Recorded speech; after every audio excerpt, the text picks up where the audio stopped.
감사합니다. 오랜만에 이렇게 오후 찬양 예배를 함께 모여서 하게 되었습니다. 옆 사람 같이 예배하니까 좋죠?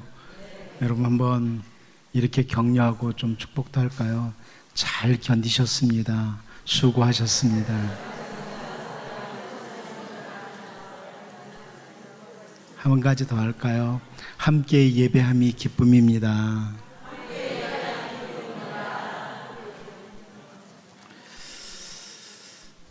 하나님의 백성은 어려움 가운데서도 성장하는 특징이 있습니다. 하나님의 백성의 특징입니다. 제가 전에도 그런 말씀 드렸지만 살아있는 나무와 죽은 나무는 완전히 다릅니다. 죽은 나무는 비가 오면 비가 와서 썩고 해가 뜨면 해가 떠서 썩습니다. 하지만 살아있는 나무는 비가 오면 비가 와서 성장하고 해가 뜨면 해가 떠서 성장합니다. 코로나19를 통해서 여러분들 많이 신앙이 성숙해졌을 것이라고 목사는 믿고 싶습니다. 그런데 코로나19로 인해서 큰 위험한 것 하나, 우리가 놓칠 수 있는 것 한 가지가 있다면 그것은 바로 공동체성입니다. 공동체성. 여러분들이 코로나19와 함께 교회당에 오고 싶어도 못 오고 가정에서나 어디 있는 자리에서 영상으로 예배했던 시간들이 있었을 겁니다. 그런데 해보니까 편안하고 좋죠. 뭐 여기서도 예배할 수 있네, 예배 되네, 나도 정성으로 했어, 이렇게 할 수 있습니다. 그런데 계속해서 그렇게 하면 안 됩니다. 언제든지 여러분 좀 문제가 생기면 나 그냥 오늘 차 타고 어디 여행 가다가 뭐 방송 하나 듣지 뭐, 설교 하나 듣지 뭐, 이렇게 되면 중요한 게 깨진 겁니다. 성장이 아니라 큰 실패를 본 거죠. 네. 지금 한국교회의 큰 문제가 바로 공동체성이 상당히 타격을 받은 겁니다. 함께 모여서 예배하고 이런 것들을 아무렇지도 않게 생각해 안 해도 되는 것처럼, 그리고 그냥 뭐 영상으로 하면 되지 뭐, 이렇게 생각하는 그리스도인들이 상당히 많아졌다고, 이게 지금 그 교계에서 염려하는 것 중에 한 가지입니다. 여러분, 오늘 가정의 달, 특별히 어버이 주일인데요, 가족들이 특별한 경우에 떨어져 있을 수 있습니다. 그렇죠? 자녀가 멀리 해외로 유학을 갔다 그러면 떨어져 있어야죠. 그럼에도 불구하고 떨어져 있지만 가족은 가족입니다. 서로 생각하고 기도해주고 가족이죠. 그런데 한국으로 다시 돌아와 가지고서도 그냥 떨어져 있어도 우리 가족이야, 따로 살래, 이러면서 가족들을 만나지 않고 그런다면 가정 공동체가 심각한 타격을 받은 거죠. 교회 공동체 마찬가지입니다. 여러분, 이제 우리는 좀 더 성장은 해야 돼요. 코로나19로 인해서 성장은 가져와야 되지만, 혹시 그런 부분에 있어 내가 모이기를 힘쓰지 않고 이런 문제점이 내게 찾아왔다면 여러분, 그 부분은 돌이키셔야 됩니다. 기도하셔야 돼요. 우리 한국교회를 위해서나 모든 전 세계 교회를 위해서 기도할 필요가 있습니다. 이제 제가 의료진들과 대화를 나누다 보니까 앞으로 이 코로나19가 좀처럼 사라질 것 같지 않다고 그래요. 그리고 뿐만 아니라 코로나19와는 비교도 되지 않는 엄청난 것들이 앞으로 계속 밀려올 거라고 합니다. 그렇다면 앞으로 한국교회 성도들뿐만 아니라 세계교회 성도들이 정말 교회론에 입각한 올바른 공동체, 교회 공동체론에 입각한 신앙생활을 잘 할 수 있을까? 상당히 염려스러운 그런 부분이 있습니다. 최근에 제가 그래서 계속 읽는 책들 중에 한 가지가 포스트 코로나입니다. 코로나가 끝난 뒤에 한국 교회가 어떻게 될 것인가? 세계 교회가 어떻게 될 것인가? 이런 책들을 제가 계속 읽고 있는데요. 이제 교계의 한 지도자 중에 한 사람으로서 어떻게 성도들의 방향을 잡아줄 것이냐, 이것을 고민하고 있습니다. 저도 지금 기도하면서 고민하는 것 중에 하나인데, 특별히 여러분, 이 코로나를 마치면서 나는 성숙했는지를 돌아보시고요. 나는 이 교회 공동체라는 이 교회론적인 입장이죠.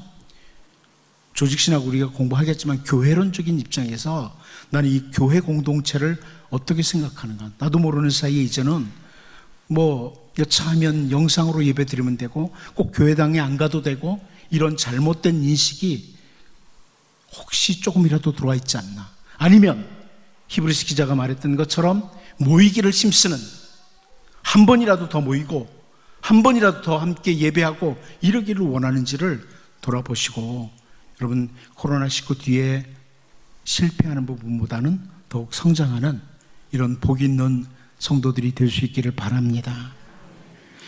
이제 공동체 가운데 하나가 가정인데요. 이 가정이란 공동체 내에서 아주 강력한 관계는 부모와 자녀와의 관계입니다. 가정이라는 공동체 내에서 부모와 자녀와의 관계. 그리고 우리가 아주 정답게 부를 수 있는 호칭이 바로 아버지, 어머니, 이거 아닙니까? 아마 여러분 중엔 아직 이 땅에 어머니라고 부를 수 있는, 아버지라고 부를 수 있는 분이, 부모님이 살아계신 분은 사실 어떻게 보면 제가 이 말씀을 준비하다 보니까 아무것도 없어도 행복한 사람이다. 어머니가 있고 아버지가 있으면 행복한 사람입니다. 어머니, 아버지라고 부를 수 있는 분들이 이미 세상을 떠난 사람들은 사실 이렇게 어버이 주일 같은 날 가슴에 아픔만 가지고 있죠. 좀 더 잘해드릴 걸, 좀 더 효달할 것, 이런 마음이요. 저는 오늘 왕의 어머니로서 아들 왕에게 교훈하는 르무엘 왕의 어머니의 교훈을 좀 살펴보면서 이 땅의 부모님들이 자녀를 향한 끝없는 사랑, 이것을 좀 살펴보려고 합니다. 오늘 본문을 통해 먼저 우리가 부모가 된 분들은 올바른 자녀 사랑의 길을 생각해야 됩니다. 자녀 사랑을 이렇게 해야 된다. 올바른 자녀 사랑의 길을 오늘 본문을 통해 살펴봐야 되고, 동시에 자녀된 사람들은 부모님들의 그 정말 나를 향한, 자녀를 향한 간절한 기대와 사랑을 다시 한번 되새기면서 이 어버이 주일에 부모님께 정말 감사하는 마음과 할 수 있는 최선의 길을, 최선의 효의 길을 걸어가는 이런 은혜가 있기를 바랍니다. 오늘 본문에 보면 르무엘의 어머니가 본문 2절에서 아들을 3가지로 부릅니다. 이거 호칭과 함께 저는 말씀을 살펴보려고요. 첫 번째는 귀중한 아들입니다. 르무엘의 어머니가 귀중한 아들이라고 부릅니다. 잠언 31장 1절을 보면 르무엘 왕이 말씀한 바 곧 그의 어머니가 그를 훈계한 잠언이라 그럽니다. 자식을 사랑하는 어머니의 지순한 사랑이 여기 잠언 마지막 장에 나오고 있습니다. 우리 개역 성경의 잠언이라고 이렇게 번역한 단어는 사실 무거운 짐이라는 뜻입니다. 무겁고 깊이 있게 마음에 깊이 담아두어야 될 교훈이라는 그런 의미입니다. 잠언이라는 것은 무겁게, 아주 깊게 가슴에 담아두어야 될 교훈이다. 르무엘의 어머니가 이 사랑하는 아들에게 첫 번째는 올바른 힘을 사용하라고 이렇게 말씀해주고 있습니다. 2절 말씀 우리 같이 한번 읽어볼까요? 같이 보겠습니다. 시작. 내 아들아, 내가 무엇을 말하랴? 내 태에서 난 아들아, 내가 무엇을 말하랴? 서원대로 얻은 아들아, 내가 무엇을 말하랴? 여기 내 아들아라고 이렇게 부르죠. 내 아들아. 히브리어의 히브리어에 나오는 이 아들이라는 단어를 가지고 학자들이 보통으로 사용되는 단어는 벤이라고 하는 단어입니다. 근데 여기서는 벤이라는 단어가 아니라 바르라고 하는 이 단어가 사용되고 있는데, 이 바르라는 단어는 귀중히 여기는 진실한 순결한 아들이라는 것을 가리킨다. 학자들의 설명입니다. 그러니까 처음에 나오는 내 아들아, 이 표현은 나의 귀중히 여기는 아들아, 나의 진실한 아들아, 나의 순결한 아들아. 그러니까 자기 자녀가 정말 누구에게도 귀중히 여김을 받기를 바라는, 하나님께나 사람에게나 귀중히 여김을 받기를 바라는, 또 자기 자녀가 진실한 자녀가 되기를 바라는, 자기 자녀가 순결한 자녀가 되기를 바라는 그 어머니의 호칭이다. 이게 학자들의 해석입니다. 르무엘의 왕의 어머니가 아들에게 교훈하는 이 잠언 31장의 내용을 보면, 르무엘 왕의 어머니는 먼저 아들이 뭘 말하냐면, 내 귀중한 아들아, 너는 힘을 헛된 곳에 쏟지 말아라.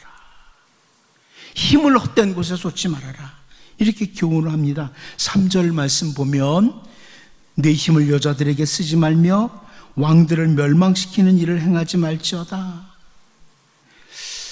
여러분, 우리가 인생을 사는 동안에 우리의 힘을 헛된 곳에 쏟는 것은 귀중하지 못한 인간으로 사는 것, 진실하지 못한 인간으로 사는 것, 순결하지 못한 인간으로 인생을 끝나는 것이기에 이런 표현을 하는 겁니다. 정말 부모님에게 효도하는 길이기도 합니다. 내가 하나님 보시기에나 사람들 보기에나 정말 귀중한 이런 사람으로 살아갈 때 그 효를 행하는 길이다.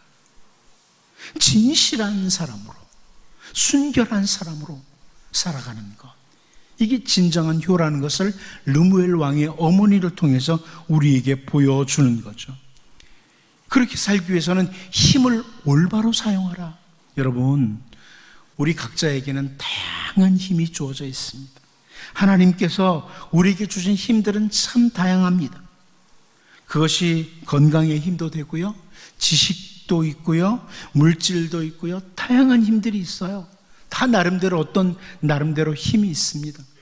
이곳에 있는 여러분들은 최소한 나름대로 어떤 힘이 있어요. 나는 힘도 없고 아무것도 없어. 절대로 그렇지 않습니다. 나름대로 힘이 있기에 여기까지 오신 겁니다. 최소한 걸어 다닐 힘은 있으니까 오셨잖아요. 오늘 점심에 밥 먹을 힘도 있었죠? 힘이 있어요.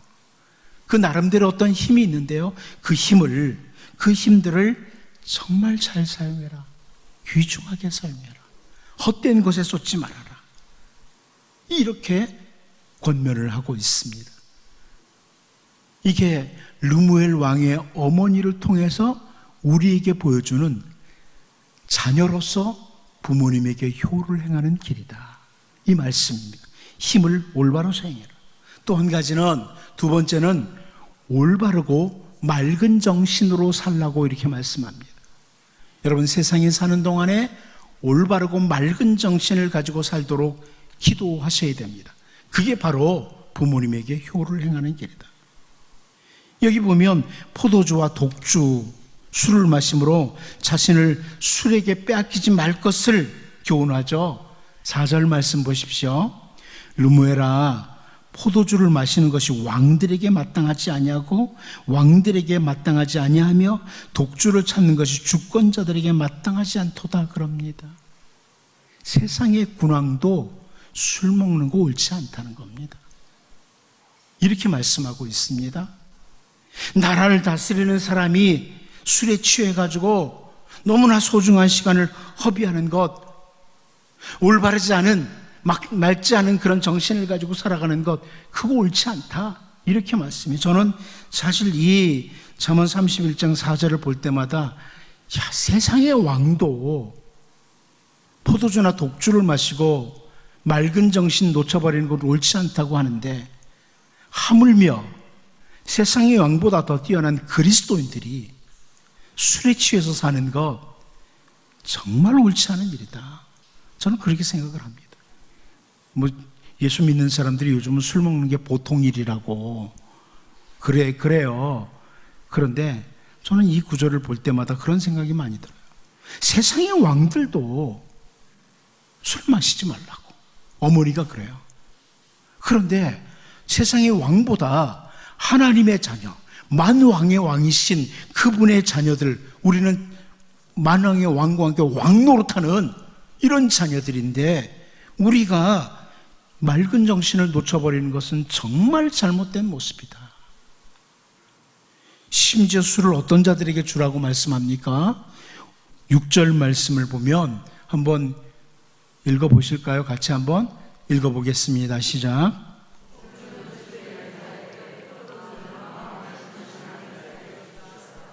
여러분, 앞으로 독주를 마시게 되면 나는 죽을 자니까 마실게 그러고 드시면 돼요. 포도주는 마시고 근심하시면 됩니다. 이렇게 표현을 해줘요. 그 죽게 될 자들에게 줘라 말이에요. 술에 취해 살면 귀중한 자녀가 안 된다. 진실한 자녀가 안 된다. 순결한 자녀가 되지 않는다는 겁니다. 여러분, 이렇게 한번 물어보겠습니다. 여러분 자녀들이 매일 술에 취해서 살면 여러분 정말 행복하시겠습니까? 행복하시겠습니까? 옳지 않다는 거예요. 하물며 우리가 잘 아는 것처럼 에베소서 5장 18절에서 무슨 말씀합니까? 술 취하지 말라. 이는 방탕한 것이니 오직 성령으로 충만함을 받아라. 이렇게 표현해 줍니다.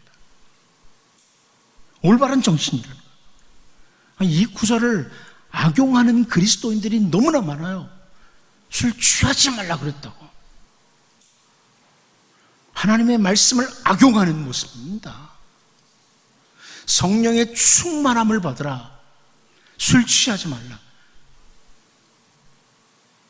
성령이 조금만 나를 인도하면 안 되잖아요. 충만함 받으라.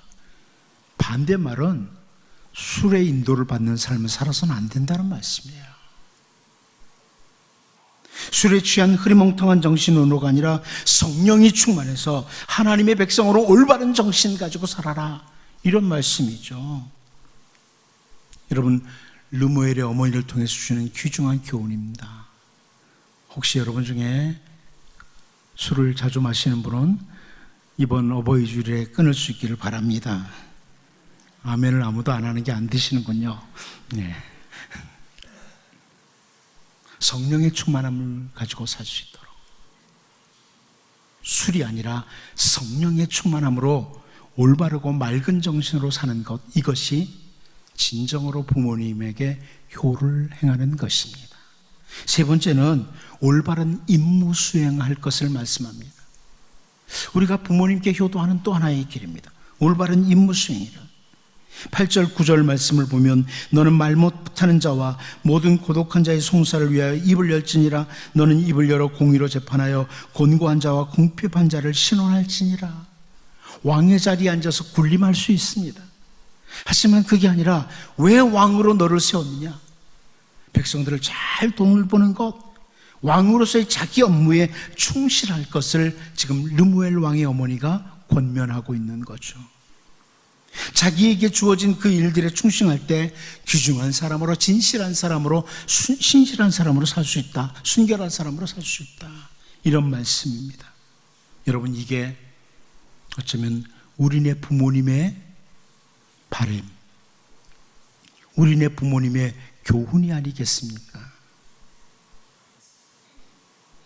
당신의 자녀들이 세상에 사는 동안 귀중히 여김받고 진실하고 순결한 자녀가 되기를 바라는 이런 바람입니다.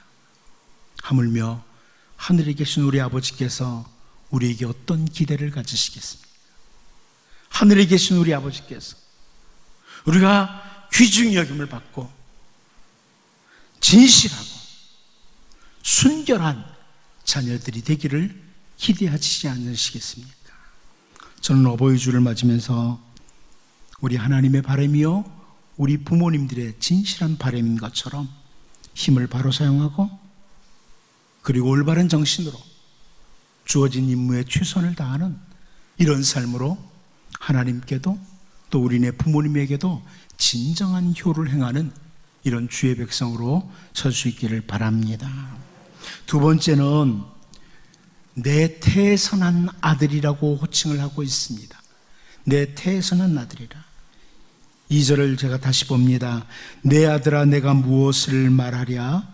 내 태선한 아들아 내가 무엇을 말하랴? 서운대로 얻은 아들아 내가 무엇을 말하랴?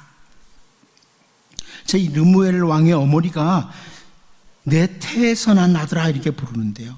이 내 태선한 아들이라는 이 표현은 뱃속 깊은 데서부터, 마음속 깊은 데로부터 이런 의미를 가진 단어예요. 다시 말하면 나의 근원지에서 나온 아들이라 이런 의미인데요. 이 표현은 한마디로 말하면 자식과 하나를 이룬 어머니의 모습을 보여줍니다. 자식과 하나를 이룬 어머니의 모습. 여러분, 자식들은 어머니를 잊고 살아도 어머니는 자식들을 잊지 못합니다. 그러니까 여러분, 부모님들이 세상 떠나신 분들 많으시죠? 매일 부모님 생각하고 사십니까? 안 하죠. 안 해요. 우린 잊어버리고, 물론 그것도 하나의 은혜예요. 망각의 은혜. 매일 돌아가신 분만 생각하고 살면 삶을 못 사니까 그것도 저는 하나의 은혜라고 생각하지만, 그런데 여러분, 자녀를 먼저 세상에서 떠나보낸 부모님들 뭐라고 표현합니까? 자식이 죽으면 가슴에 묻는다고. 무슨 뜻이겠어요? 부모님의 마음에는 자식이 하나가 돼 있는 거예요. 부모와 자식이 하나가 돼 있는 거예요.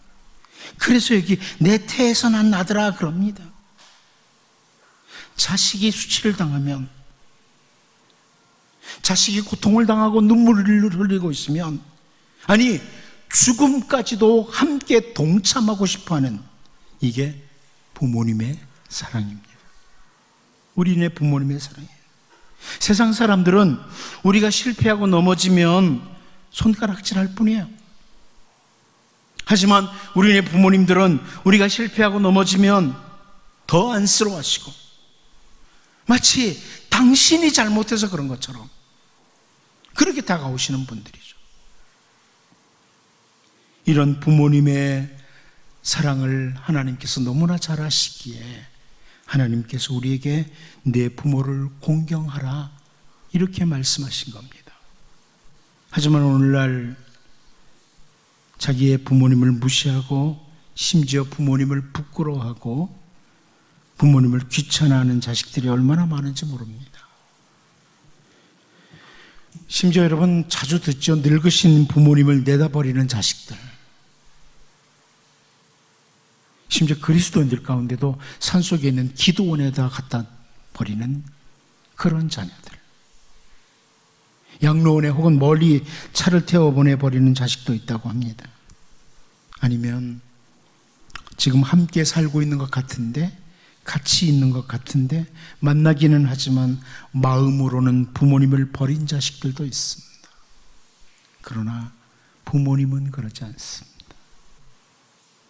여러분 중에 부모된 분들 많이 하시죠? 자나깨 하나 자식 걱정 안 합니까? 안 하십니까? 우리네 부모님이 우리에게 그랬다는 거예요. 어버이 주일을 맞으면서 르무엘 왕의 어머니가 내 태선한 아들아, 우리의 아픔을 함께 아파하고 우리의 기쁨을 함께 기뻐하는 그 부모님의 은혜를 기억하고 좀 더 감사드리고 좀 더 잘해드려야 되겠다, 이런 마음. 이미 부모님이 돌아가신 분은 정말 내가 이 땅에서 정말 잘 삶으로 부모님의 은혜에 보답하겠다, 이런 자세로 살아갈 수 있기를 바랍니다. 마지막 한 가지 간단히 봅니다. 서원대로 얻은 아들이라고 합니다. 2절을 다시 보면 내 아들아 내가 무엇을 말하랴? 내 태에서는 아들아 내가 무엇을 말하랴? 서원대로 얻은 아들아 내가 무엇을 말하느냐 그럽니다. 서원대로 얻은 아들이라. 단순히 낳은 아들이라고 하지 않고 서원대로 낳은 아들이라 이렇게 표현합니다. 마치 사무엘을 연상시키는 그런 부분이기도 하죠. 서원대로 낳은 아들. 무슨 말입니까? 한마디로 낳은 것으로 끝나는 것이 아니라 관심과 애착이 있는 자식입니다. 관심과 애착이 있는 자녀. 어찌 르무엘에게 어머니에게만 그 자식이 귀중한 자식이었겠습니까? 여러분, 그냥 1년에 한 번 어버이 주일로 지키고 지나갑니다.